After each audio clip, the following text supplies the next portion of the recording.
2026-27 academic year కి admissions ని ఆహ్వానిస్తుంది పల్లవి engineering college. నాక్ ఏ గ్రేడ్ గుర్తింపు, అత్యాధునిక మౌలిక సదుపాయాలు, 91% పైగా ప్లేస్మెంట్ సక్సెస్ రేట్ తో టాప్ ఎంఎన్సీ కంపెనీలో ఉద్యోగ అవకాశం. అడ్మిషన్ల కోసం 9247528134, 9247528135 నంబర్స్ ని ఈ రోజే సంప్రదించండి. నమస్తే, వెల్కమ్ టు పల్లవి టీవీ. నేను మీ రమ్య. ప్రస్తుతం మనం ఉప్పల్లో ఉన్నటువంటి సిగ్నేచర్ ఐఏఎస్ అకాడమీలో ఉన్నాము. Signature IAS academy director RS Reddy గారు మనతో ఉన్నారు.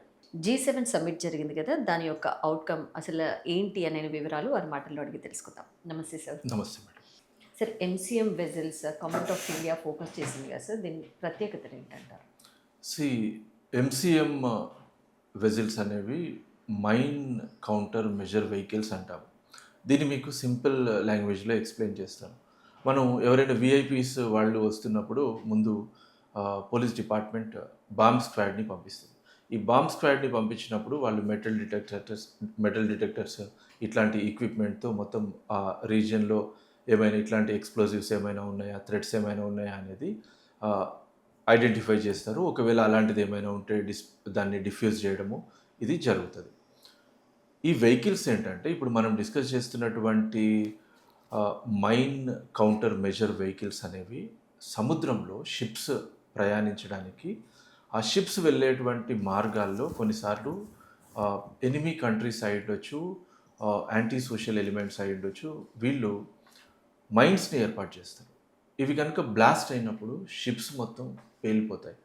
దానికి సంబంధించి కొన్ని సందర్భాల్లో షిప్స్లో మనుషులే ఉండొచ్చు, లేదంటే మనం చూసినప్పుడు అరౌండ్ 90+% ఆఫ్ ఈ కార్గో ఇంటర్నేషనల్ ట్రేడ్లో సీ రూట్లోనే జరుగుతుంది. అవన్నీ కంటైనర్స్లో వస్తూ ఉంటాయి. క్రూడ్ ఆయిల్ అయినా ఉండొచ్చు, గోల్డ్ అయి ఉండొచ్చు, డైమండ్స్ ఆర్ ఎనీ అదర్ ఇది గోల్డ్స్. సో ఒక షిప్ పేలినప్పుడు దాదాపుగా క్రోర్స్ ఆఫ్ రూపీస్ మనము నష్టపోవాల్సి వస్తుంది. సమ్టైమ్స్ అది హండ్రెడ్స్ ఆఫ్ క్రోర్స్ కూడా ఉండొచ్చు.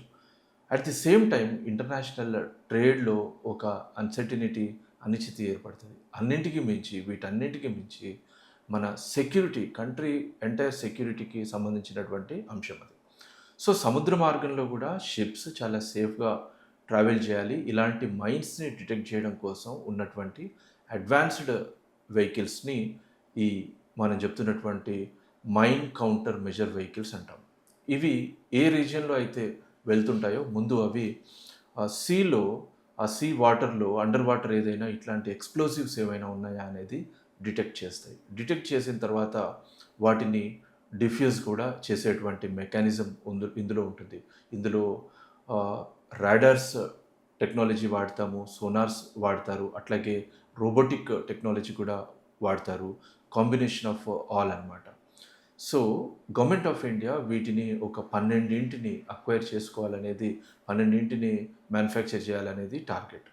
దీనికోసము దాదాపు 45,000 crores గవర్నమెంట్ ఆఫ్ ఇండియా దీనికోసము అలొకేట్ చేసింది. 45,000 కోట్లు వీటి కోసం, ఈ టెక్నాలజీ కోసం అలొకేట్ చేసిందంటే దాని ఇంపార్టెన్స్ మనం అర్థం చేసుకోవచ్చు. ఫ్రాన్స్ అట్లాగే సౌత్ కొరియా లాంటి కంట్రీస్ సహకారంతో ఈ టెక్నాలజీని మనము బిల్డ్ చేస్తున్నాము. మనకి ఇట్లాంటిది ఇంతకుముందు ఒక షిప్ ఉండేది, కానీ దాన్ని 2019లో డీకమిషన్ చేశాము. ఫర్దర్ ఇప్పుడు ఉన్నటువంటి ఎమర్జ్ అవుతున్నటువంటి గ్లోబల్ థ్రెట్స్, ఇండో పసిఫిక్ రీజియన్లో ఇట్లాంటి థ్రెట్స్ ఎక్కువగా ఉంటాయి. అట్లాగే మనకి ఇండియన్ ఓషన్ అనేది మన ట్రేడ్ రిలేటెడ్గా ఉండొచ్చు అండ్ సెక్యూరిటీ రిలేటెడ్గా ఉండొచ్చు. It's a gateway. So that government of India దీనిపైన ఫోకస్ చేస్తుంది.